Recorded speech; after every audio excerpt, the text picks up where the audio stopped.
저녁 공기가 유난히 차가웠습니다. 김순자는 새로 산 붉은 앞치마를 두르고 부엌을 오가며 마지막 반찬을 점검했습니다.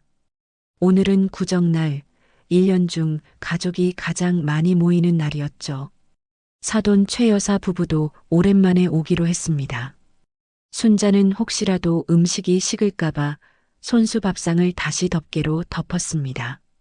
그녀의 손끝에는 여전히 긴장과 설렘이 묻어 있었어요.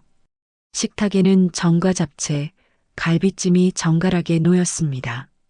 잠시 후 며느리 박미정이 현관문을 활짝 열며 들어섰습니다. 짙은 향수를 뿌리고 새로 맞춘 치마 정장을 입은 모습이 눈에 띄었습니다. 그녀는 시어머니에게 눈길도 주지 않고 손님들을 반겼습니다. 순자는 미소를 지으며 어서 와요, 미정아. 음식 좀 덜어줄래? 하고 말했습니다. 하지만 미정은 짧게 저는 손님이랑 얘기 좀 나눌게요.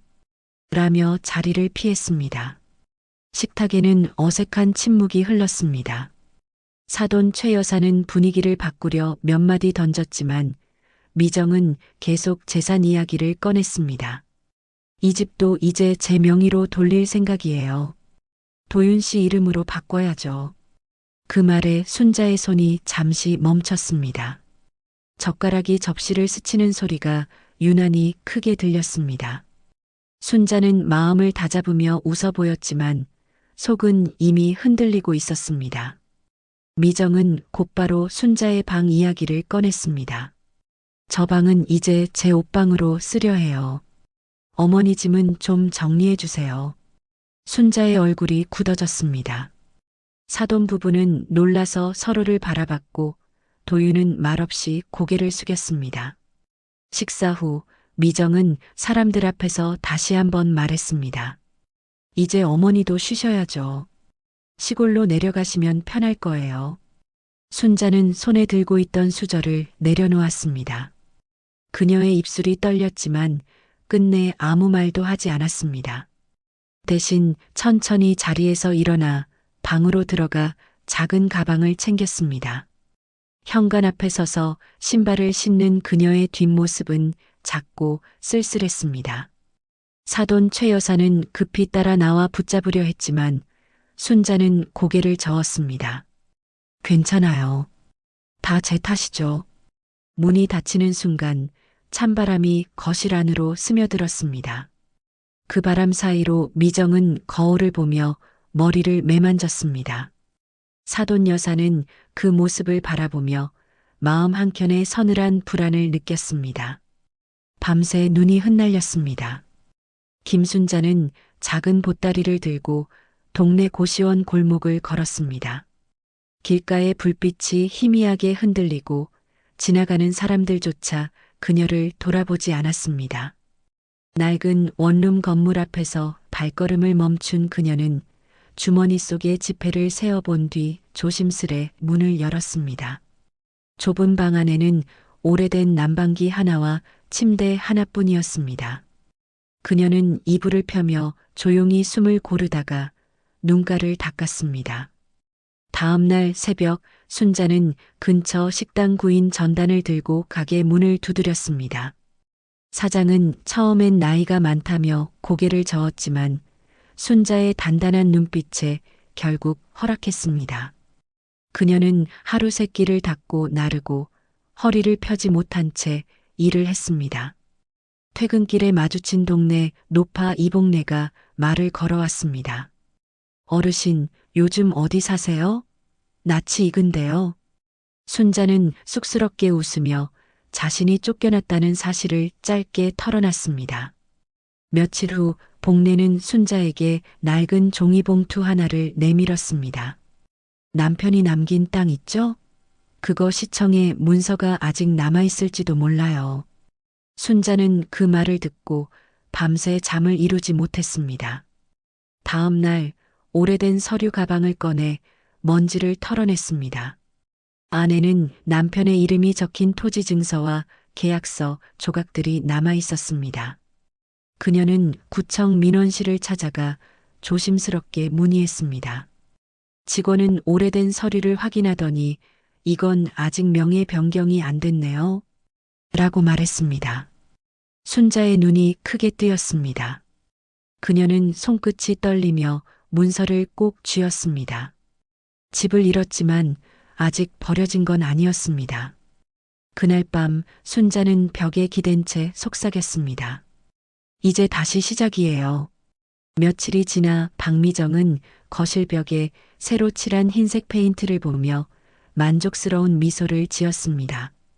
시어머니가 떠난 자리는 깔끔했고 그 자리를 채운 건 새 가구와 그녀의 옷장이었습니다. 남편 김도윤은 여전히 망설였지만 미정은 단호했습니다. 우리 인생은 이제부터예요. 그녀는 결혼 초부터 꿈꿔온 카페 사업을 추진하기로 결심했습니다. 은행 대출 창구 앞에서 미정은 정장을 차려입고 앉았습니다. 서류 더미 속에 도윤의 인감도장이 찍히자 그녀의 입꼬리가 올라갔습니다. 며칠 후 도심 외곽의 카페가 문을 열었습니다. 처음엔 인스타그램 홍보 덕에 손님이 몰렸습니다. 커피 향이 골목을 가득 메우고 그녀의 눈에는 성공의 확신이 빛났습니다. 하지만 그 열기는 오래가지 않았습니다. 새로 생긴 프랜차이즈 카페들이 인근 상권을 빠르게 잠식했습니다. 매출이 반으로 줄고 임대료는 그대로였습니다.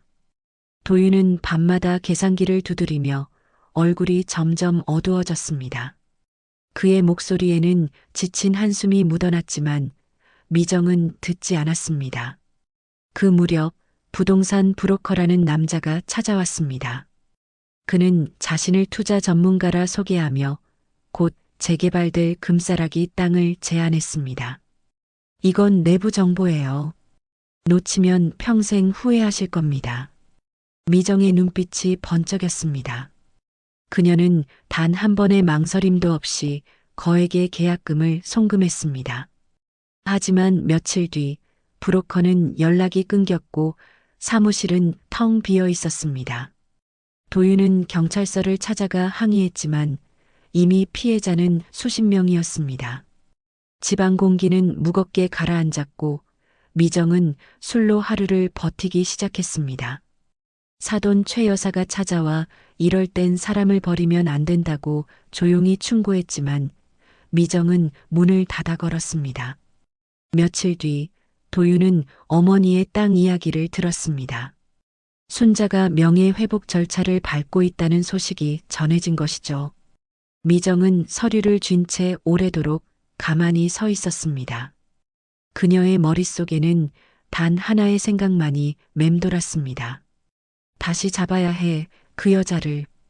어느 늦은 오후 미정은 낡은 원룸문 앞에 섰습니다. 손에는 값싼 과자와 꽃 한 송이를 들고 있었죠. 그녀는 문을 두드리며 낮은 목소리로 순자를 불렀습니다. 순자는 천천히 문을 열고 놀란 표정 대신 담담한 얼굴로 미정을 맞았습니다. 무슨 일이니? 미정은 눈가를 붉히며 말을 이었습니다. 죄송해요. 저번에 너무 몰랐던 것 같아요. 다시는 그런 일 없을 거예요. 순자는 잠시 고개를 끄덕이며 방 안으로 미정을 들였습니다. 미정은 자리 잡은 뒤 순자에게 땅을 팔아 카페 사업을 돕겠다는 제안을 조심스레 내밀었습니다. 순자는 그 제안을 듣고 표정은 변하지 않았지만 마음속으로는 계획을 세우기 시작했습니다. 그날 저녁 순자는 정의와 통화하며 모든 법적 절차를 확인했습니다. 땅의 소유권은 이미 비밀리에 제3자 명의로 이전되어 있었습니다. 미정이 아무리 돈을 준비해도 계약은 순자에게 유리하게 설계되어 있었죠. 며칠 후 미정은 서류를 들고 다시 찾아왔습니다. 빠르게 처리하자고요. 시간 없어. 순자는 서류를 꼼꼼히 확인하는 척하며 일부러 시간을 끌었습니다. 미정은 조바심에 손이 떨렸고 도윤에게도 전화를 걸어 서둘러 달라고 재촉했습니다. 계약이 끝난 순간 순자는 작은 미소를 지었지만 미정은 그 의미를 알지 못했습니다. 그 후 미정은 서류를 다시 확인하다가 법적 효력이 자신에게 불리함을 알게 되었죠. 분노한 그녀는 도윤과 함께 순자를 압박했지만 이미 모든 것은 순자의 손안에 있었습니다. 며칠 뒤 순자가 소유한 땅이 재개발 지역으로 지정되었다는 소식이 들려왔습니다. 순자는 조용히 기쁨을 삼키며 서류를 확인했습니다.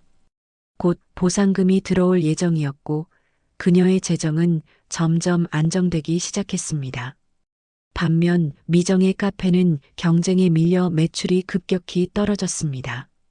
임대료와 인건비가 겹치며 대출 상환이 어려워졌고 은행에서는 독촉장이 날아왔습니다. 도윤은 직장에서 문제를 일으켜 해고되었고 집안 분위기는 점점 악화되었습니다. 미정은 점점 불안해하며 순자가 뒤에서 자신을 조종하고 있는 것 아니냐는 생각까지 했습니다. 순자는 조용히 미소를 지으며 미정이 세운 집의 근저당을 하나하나 사들였습니다. 며칠 후 경매 통보장이 미정에게 도착했고 그녀는 절망에 빠졌습니다. 도윤은 아내를 달래려 했지만 미정은 무릎을 꿇고 순자에게 살려달라고 애원했습니다. 순자는 담담하게 그녀를 바라보며 아무 말도 하지 않았습니다. 법적 절차는 이미 끝난 상태였고 미정은 되돌릴 방법이 없었습니다. 그녀는 눈물을 흘리며 자신이 초래한 결과를 직면해야 했습니다. 집과 재산을 모두 잃은 미정의 마음속에는 후회와 분노가 뒤섞였습니다.